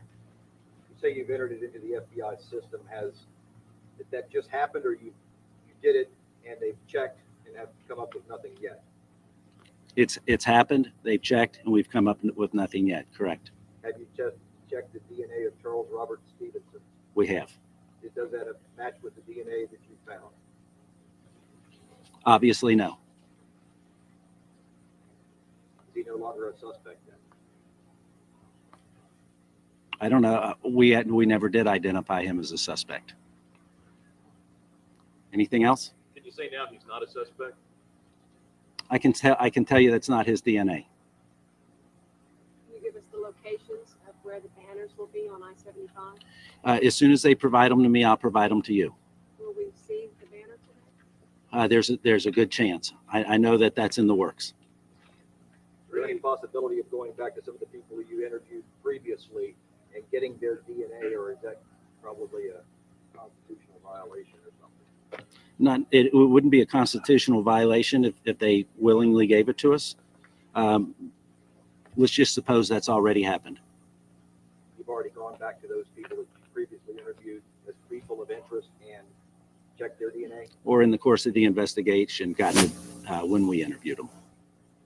So they've been ruled out as well, all the people, persons of interest, quote unquote, previously? No, I'm not saying that, because we continue to send evidence to the lab of evidence that we collected at the crime scene. Consider this, I guess, if you will. There's a bunch of evidence at the crime scene. We send down what between our detectives and their lab techs, what we think might have the best chance of getting evidence. And once they either get evidence or rule it out, then we send more. So we're still in the process of sending more and comparing more. Is there any indication more than one person was involved in this crime? No, but I'll tell you this, we're not sold that there wasn't. When you say this scene is unique, I know you can't elaborate on it. Can you elaborate it a little bit more as far as unique? Maybe that triggers somebody's memory around here. I mean, did the guy remove anything and take it outside or anything like that that somebody perhaps around here might have seen? You know, I'd love to elaborate on that. But there are certain things that we've decided, and we've discussed it at length, that we just cannot tell, because he knows this and we know this, and it's not going to behoove us for the community to know this. And we hope that they understand that, and we trust that they do. Can you say anything more? You said it happens between 1 and 4 a.m. Can you say anything more about how the suspect got in and what the scenario was surrounding how he got access to the house? No. Was there any indication Mr. Stevenson he had a long range? He visited folks all over the country and came in contact with people from all over the country at the truck stop and every. is there any indication of where this person might be and all, whether they might be a local person, someone from out of state? Is there anything you can tell us about that? Brian, I think you just answered your own question. We've been in how many states? We've been in 14 states. 14 states. More than 250 people. And interviewed more than 250 people. Yes, his work was far-reached. No sense of a motive at this point? No. Are you any closer to making an arrest today than you were in May of last year?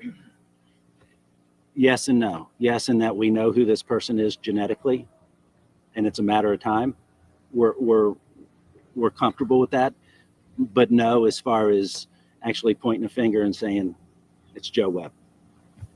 I know this is emotional for the lead detectives who've been on this for so long. I wonder, when was it that moment came you realized you had a match or a genetic profile, and what the reaction was from the detectives? Coy? And Detective Matt Mullins is also the lead on this case and has done the lion's share of the work, a lot of the heavy lifting. And I can tell you, he called me to let me know that happened, and he was ecstatic. It's not a matter of if and when anymore. It's a matter of when. We now have his genetic identification, and what that means is, in a lot of cases, as a detective, you may know who did a crime, but never be able to prove it. We have something much better than that now. We can prove who did our crime. It's just a matter of when we put his name on a warrant and we arrest him, and that will happen.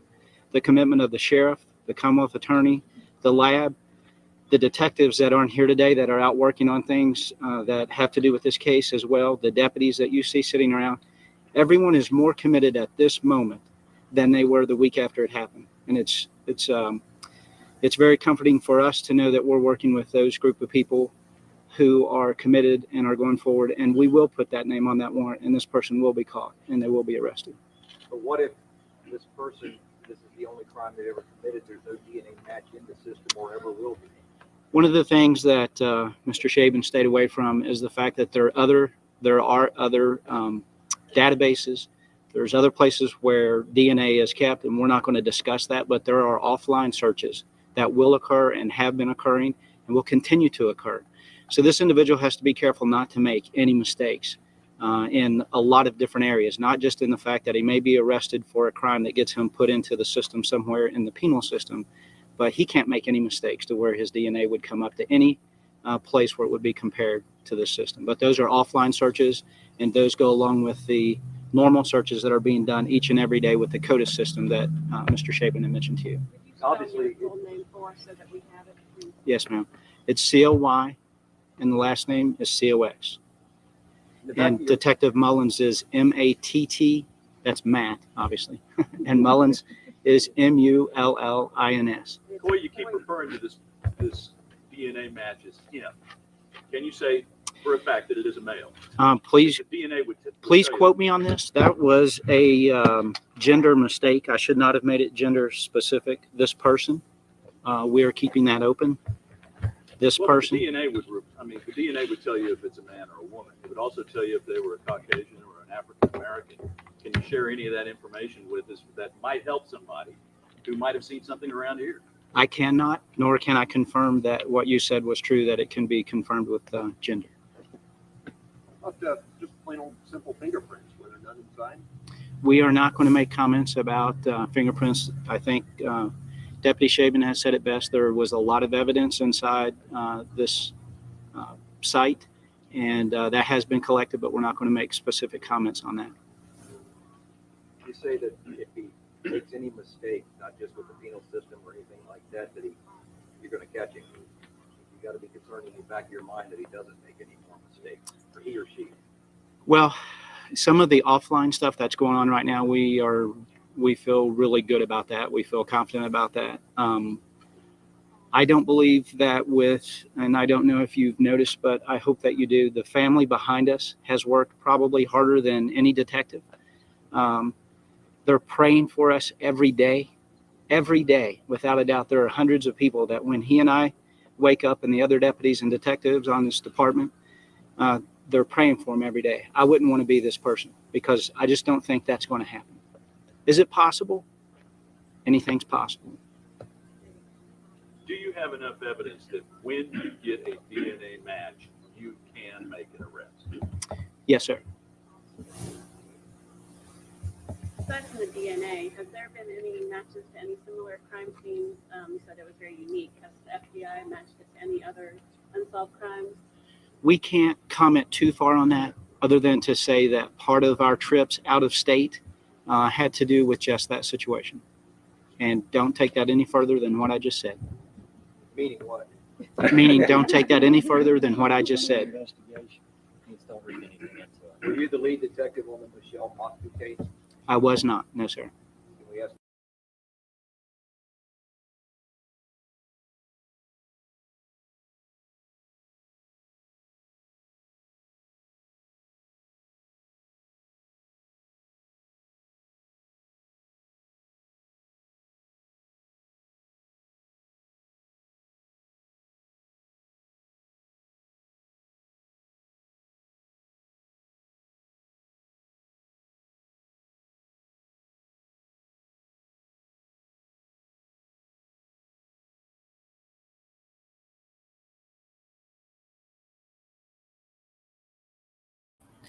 Okay. So, hey, Flower Girl, welcome in. Welcome in. I'm so glad to see you. I haven't seen you in forever. I hope that you are well and happy. So this other thing that I wanted to show you guys, I had posted it on my community tab. I'm not sure how familiar anybody was with that.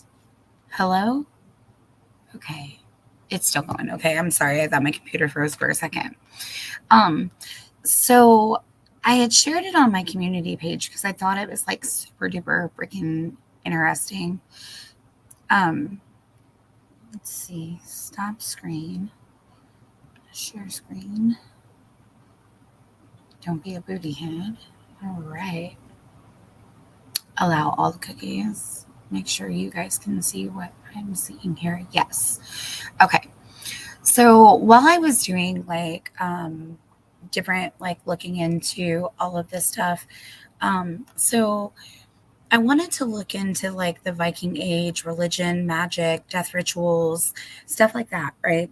Because I mean, you want to understand like how this works, how this goes, right? So I came upon this site, um, and it is natmas.dk, historical knowledge, whatever. So I was reading this and I had went down, like it talks about like different written sources about Nordic myths and beliefs, copied religion. It talks about the different gods, like on the different day of the weeks.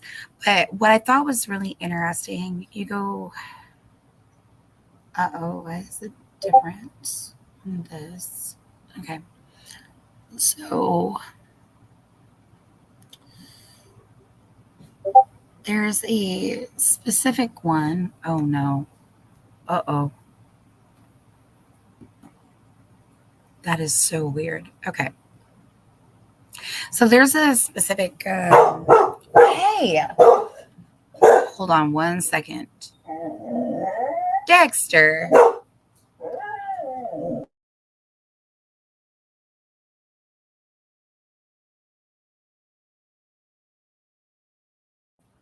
Okay, so there is a specific tab that talks about different sacrifice and things of that nature. And there is like when I look on it on my phone, there's one that talks about like blot rituals or whatever. And so this one talks about like the scene carved into this picture right here can be interpreted as a blot sacrifice to Odin. In the middle, a person is apparently being sacrificed on an altar. A large bird of prey, possibly one of Odin's ravens, hovers above. To the left, this person has a noose around their neck and is hanging from a tree. the Gotlandic picture stone from Storhammars in Sweden. It talks about like human sacrifice, a human life was the most valuable sacrifice that the Vikings could make to the gods. We know from written sources that Odin, the god of the gods, demanded human sacrifices, but it says, do the sources tell us the truth? So this is like a plan of an excavated structure in Trelleborg, the Wells, marked into relation to a Viking fortress. But as you go down and it starts to talk about these different sacrifices, I gotta find it where it is. It may have been like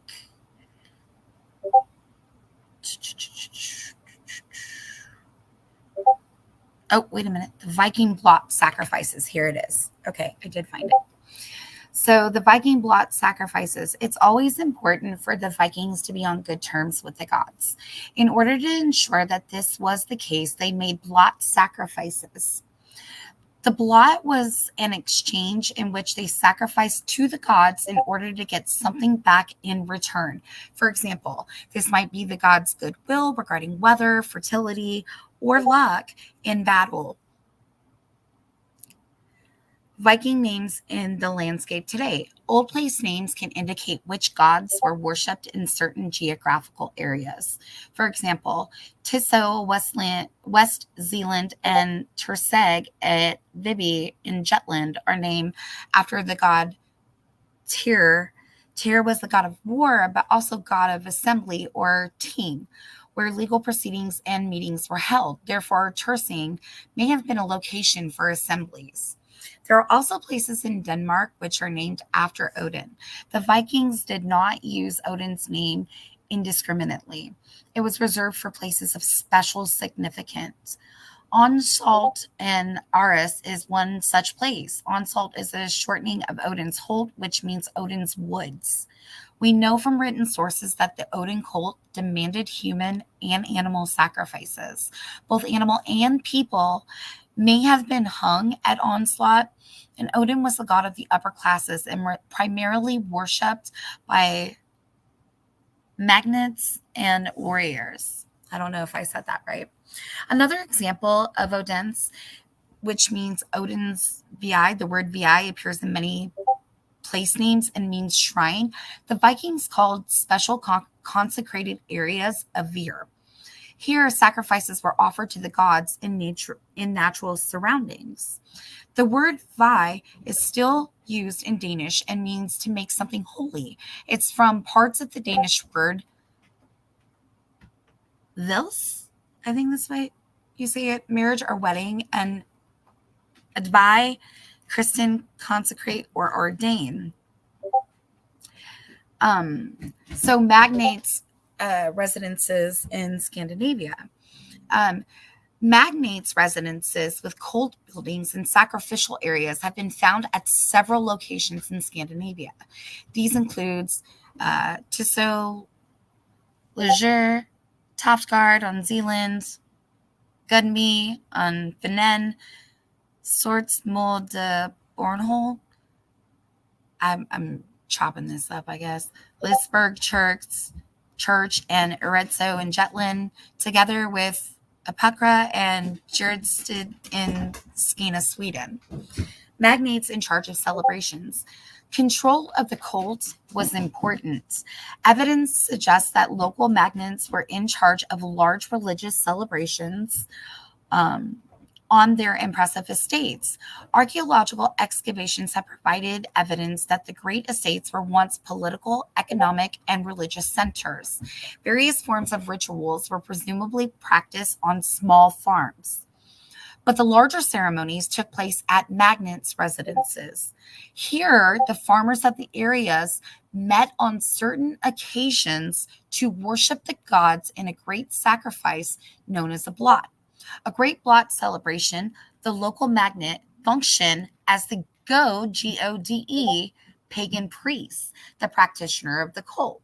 Now we know that one of our suspects has been said that he was the Gode, like the goat, right? So the block feasts were also a way in which the magnate could display his wealth and power. So, for instance, by supplying food and drink to all with the introduction of Christianity, religious power was transferred to the church, and these block feasts lost their significance. So, Sigurd Hakon's blot, one of the most comprehensive descriptions of a blot sacrifice in the north, can be found in Hakon, the Good Saga, which was written by an Icelander, Snorri Sturluson, in 1200s. Sigurd Hakonsson said his father frequently made sacrifices, and it was common practice that all farmers from the area gathered at the temple to sacrifice. All were given food throughout the celebration. Many different animals were sacrificed, especially horses. The blood from the sacrificed animals was collected in bowls, and twigs were used to splatter the blood on altars, walls, and cold participants. The meat was cooked and then eaten by all in attendance. It was boiled in cauldrons and hung over a fire in the middle of the hall. Full cups of beer were carried around the fire, and the magnate, who was the pagan priest, then blessed the meat and the cups. Toasts were then made, the first in honor of Odin to the king in victory. Afterwards, the cups were emptied for Nord and Frey in hope that of securing a prosperous and peaceful future. Then the participants emptied their cup with a personal pledge to undertake great exploits in battle. So, for example, finally toasts were made for kinsmen resting in burial mounds. Snorri writes that Sigurd Hakonsson was a very generous man and supplied the whole feast, which was long remembered for. So, the sacrificial rituals of Vikings. The sacrificial rituals of Vikings ranged from great festivals and magnates' halls to offerings of weapons, jewelries, and tools in lakes. Hi, Sleuthy. Welcome in. It's nice to see you. Humans and animals were also hung from trees in holy groves. According to written sources, the Vikings repeatedly used certain sacrificial sites because they believed that there was particularly strong contact with the gods at these locations. From the accounts of the Christian missionaries, we know that Vikings sacrificed to statues, which stood out in natural surroundings or in cold buildings. It is believed that there were 4 fixed blot sacrifices a year at the following times: winter solstice, spring equinox, summer solstice, and the autumn equinox. The Vikings also held additional blot sacrifices. So, for example, if a crisis arose that would require help from the gods, the Arabic traveler Tarchui describes how the Viking town of Hedby celebrated the winter solstice. They celebrate at festival at which all come to worship the god and eat and drink. The one who slaughters a sacrificial animal erects stakes at the entrance to his farmland and puts the sacrificed animal on them. This is so the people know that he is sacrificing in honor of the gods. The sacrifices might be followed by a communal blot feast, a feast in which the participants ate and drank together. Sacrifices of animals were not the norm, but were primarily associated with the magnates and the kings. So cult specialists. Cult specialists were closely connected to the gods. The sagas and archaeological finds show that Vlor or Ceresis existed. These were women with magical and prophetic powers. In the sagas and on runestones, great men were also mentioned, known as Goder or heathen priests who functioned as cult leaders. Therefore, both men and women could be specialists in the cultic activities. The runic inscription on the stones from Helnes mentions the Viking pagan priests, the God Rolov, Hordolf, I don't even know if I'm saying that right, who was also mentioned in other rune stones in the southern part of Funen. The inscription dates to the 700s or 800s when it was found that the stone spilled into several pieces and the upper part is missing. The rune stone was brought to Copenhagen at the request of King Frederick VII. And you know what I thought was really interesting about that Copenhagen comment was, remember that really strange video that I went over last week with the people that are having the conversation about like other people in town, drugs, blah, blah, blah. Remember, one of those comments talked about Copenhagen. Interesting to me. I don't know. Maybe y'all, who knows? So Herdorf priest chief placed the stones in memory of Gudmur, his nephew. They drowned Avar colored. So the lake of Tissot, which means tear lake, many weapons have been found there because they were deposited as offerings. Tyr was one of the gods of war during the Viking period. So this is what I found really interesting was, according to the Tissot, a magnet's residence used for ritual. Like there's a locational significance to this, you guys. Like I don't know. And then I started like going on like Google Maps, and then I started like labeling like different spots in the area. And I don't know, like I thought, well, maybe this is significant, maybe it isn't, just like, you know, kind of Joe did with that. You know, I see the order of the Odd Fellows is right there positioned near in Delphi. Like it's like dead center Delphi compared to where the Freemasons temple is located in Camden. So I thought that like was so interesting. You know what I mean? Like, I don't know, like this stood out to me. But then as I started like looking into like the Stevenson thing, and then I was looking into that Susan Lund case and different other cases, like there are other cases of double homicides that go back to like the 80s, you know, 70s, 80s. Like, I wonder if it did have any locational significance, not in the small town part, but on a much larger span on the map of the United States, right?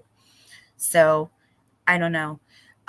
So it says archaeologists have discovered an impressive Viking magnet's residence at Tesso in the West Zealand, with an associated marketplace and several cult sites located in the surrounding landscape. When the market was held, the Magnate's residence was an important meeting place and could host significant religious celebrations and sacrifices. The residence belonged to a magnate or perhaps even a king.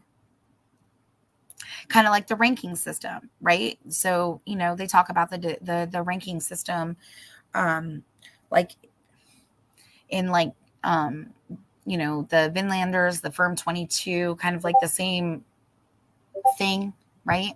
The Magnet's residence included a great hall and small enclosed area with a cult building. Cult activities were performed in this small building, and statues of gods and cult objects may have been kept there. Numerous animal bones and fragments of drinking glasses have been found in the Great Hall. This indicates that the great beasts were held and given there. A large pile of stones, which had been subjected to heat, was located outside of the hall. The stones may have been used in connection with ritual feasts and sacrificial events or sacrificial activities in the hall. So it talks about a ritual landscape. Okay, I found this to be very interesting. So several cult sites which have produced evidence of ritual activity have also been found in the landscape surrounding the Magnate's home. And I also think about the perspective of when people talk about that there was another part in the woods where there were animal bones, animal heads, things of that nature, like found like in a little altar-ish ritualistic type spot. Okay. So I don't know. these things come to my mind when I read about this. So several cult sites which have produced evidence of ritual activity have also been found in the landscape surrounding the magnate's home. Weapons and jewelry were recovered from the lake known as Tiso, meaning Tyr's Lake. They were thrown into the woods at some point during the Viking period. Tyr was a Viking god of war, and numerous swords, lances, and axes were probably an offering to him. Weapons and smith tools have also been found nearby at the Vikings Bridge over the river Habli. The smith was highly regarded in Viking society, and his work was considered as holy. On a hilltop, a few hundred meters from the Magid's residence, another sacrificial site has been excavated. This was an open hoard. A thick layer of animal bones was found, which was interpreted as the remnants of ritual feasts. Offering of silver objects, coins, jewelries, and tools were also recovered on the hill. The Viking cult activities and the Magid's residence in the surrounding area at Tissos display great variation. At least 4 different sacrificial sites were used simultaneously. Think about that. 4 different sacrificial sites were used simultaneously. I wonder if somebody was trying to follow these different practices to a T, if this might be something that they, like, I'm not saying, well, I don't know, like, how it would be 4 in different places. Or could they have taken, like, the girls, like, each to a different spot and then did, like, an animal sacrifice it in, like, 2 other spots? I don't know. Just a thought, just something, like, to throw out there. Because if they're talking about 4 sacrifices done at one time, right? I don't know. Maybe I'm a nut job. Who knows? Yeah, all of this cannot be coincidence, right? Like this, there was intention and meticulous planning that goes into these sacrificial blot rituals. This is not something that is done very quickly. It does talk about this, like if you go further into like this particular site and you dig into like all of the reference knowledge, it talks about how long it takes to plan this. It's like a copycat scene. Yes, definitely. I believe they used the home made breath because it disappeared for years and then was there the first day and gone the next. Yeah, exactly. That's what yeah. And then like you think about like, okay, so they said that you have the barn that was on the Mears property that was destroyed, right? And the garage that was destroyed on Ron Logan's property. It's within like a select spot of that area where the girls were. So I don't know, like maybe I'm just a freaking nut job and maybe I just came across this and was like, what in the freaking fork? But I don't know. It doesn't seem like coincidence to me. Reading this, going through, it literally lays out like plan by plan. Also, I think about when Dr. Paul Mutter was talking about like the different magic, and something that they had talked about in this most updated episode of the Stevenson thing was that when they were talking about, you know, the parts of the ritualistic sacrifice, right? So they were like, oh, it looks like pieces of ritualistic sacrifice, but there's not enough of one thing.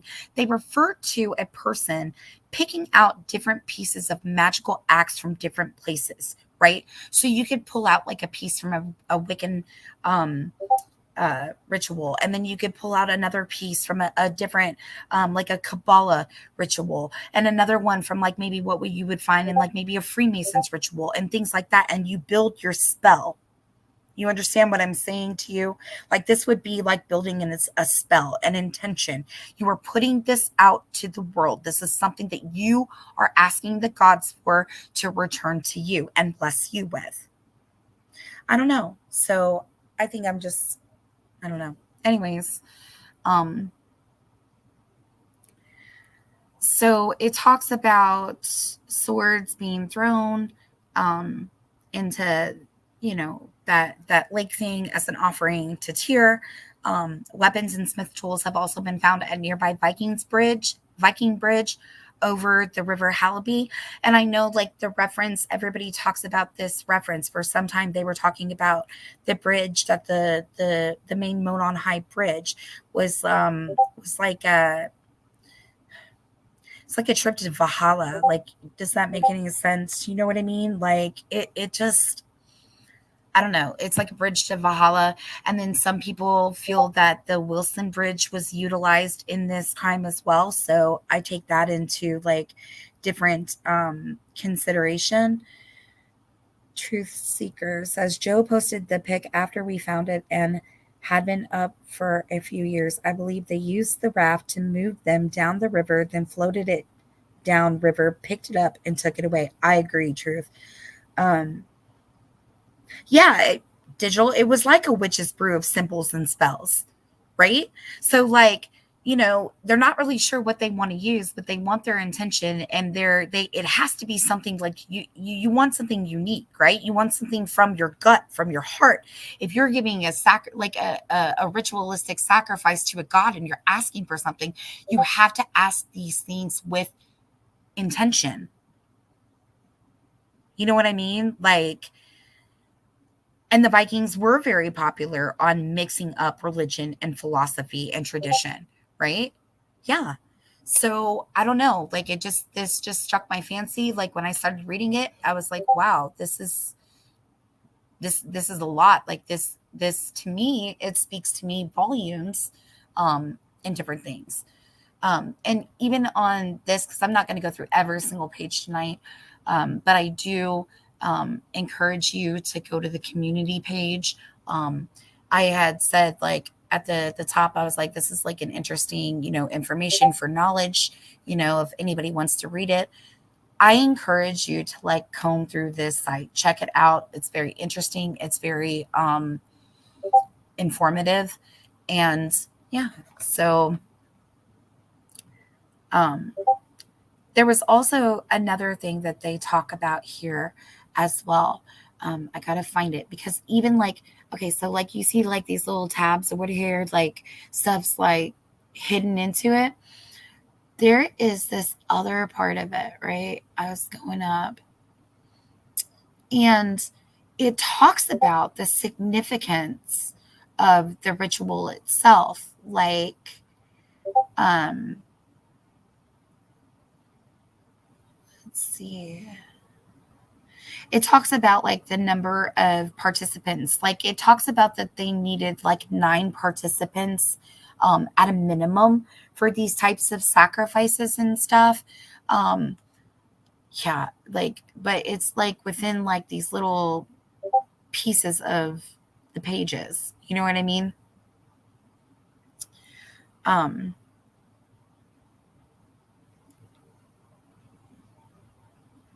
But yeah, I encourage you guys like to go through here and look at it, because this is pretty awesome stuff.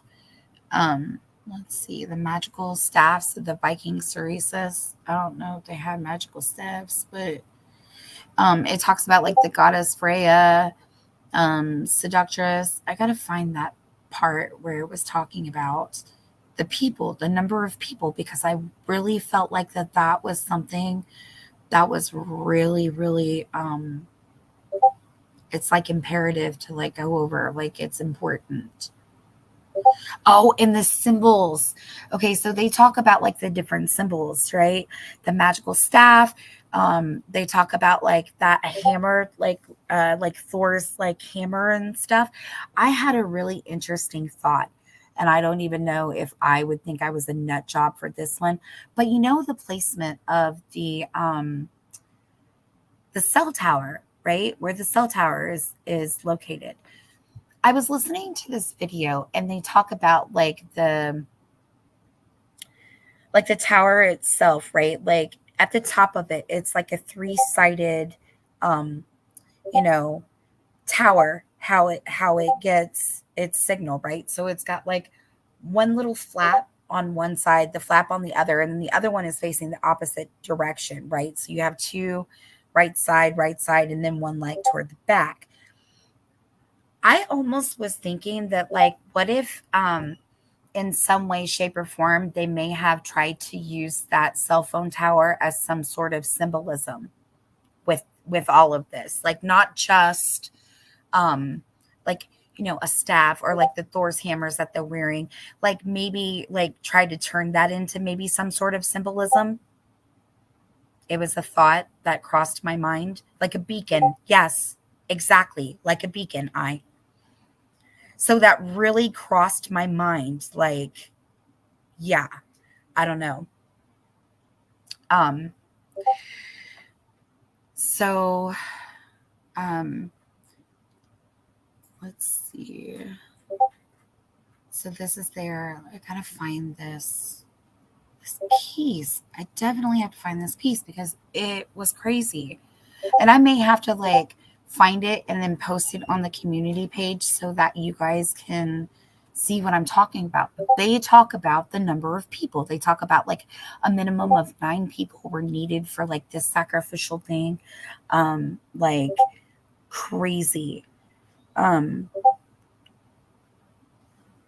Hansy Bay says, I remember long ago watching a channel that talked about the final crime scene was a spot named Devil's Den, something to do with Purdue archaeological excavation dude. Yes, Hansy Bay.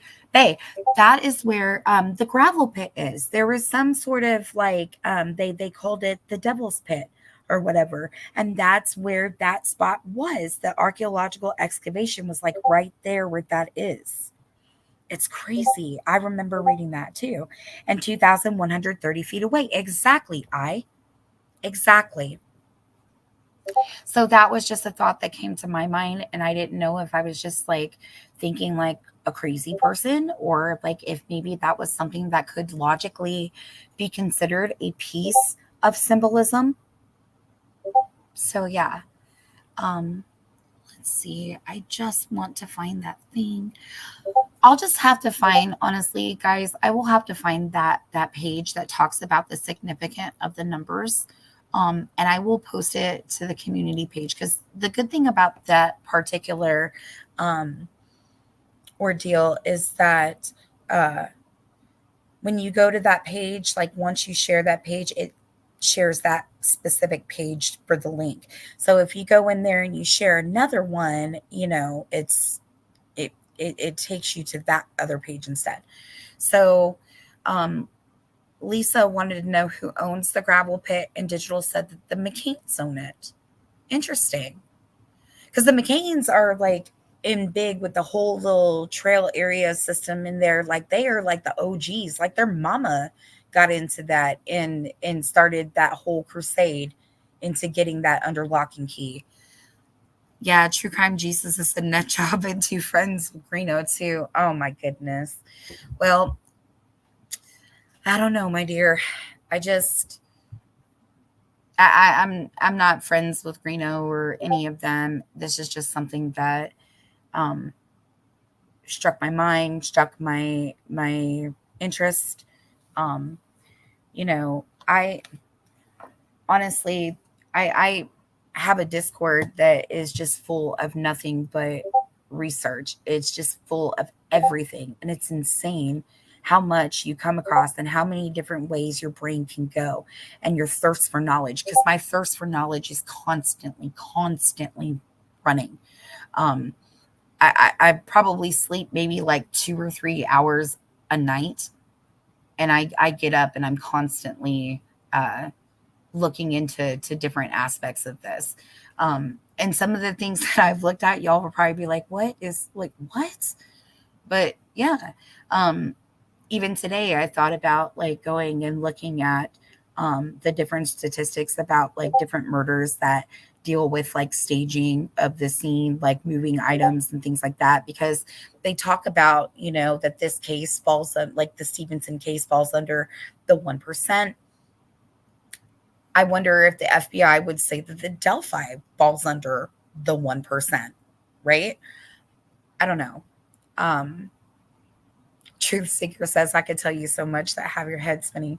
I have heard so much, and seen so much. It's unreal. EOA says the gravel pit is in between the cemetery and the crime scene. Yes. It's like perfect positioning for that, right?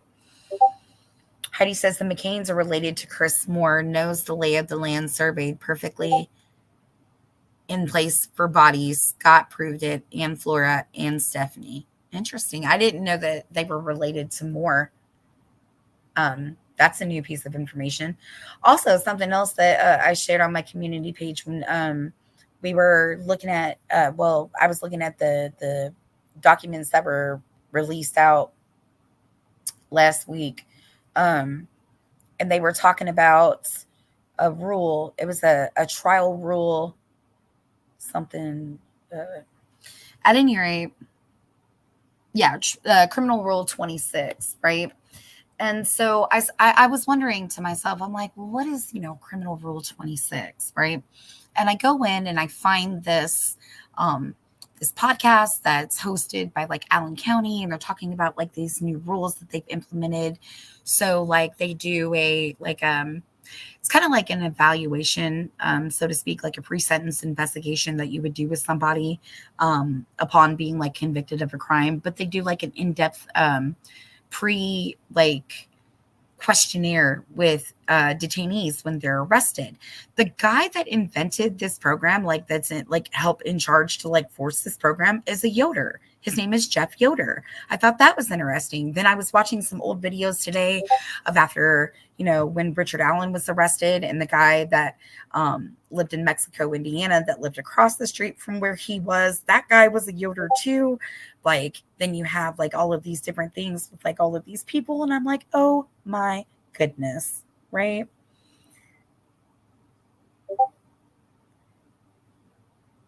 They say, "Grr, this cell is pissing me off." Laugh out loud. Sorry, truth.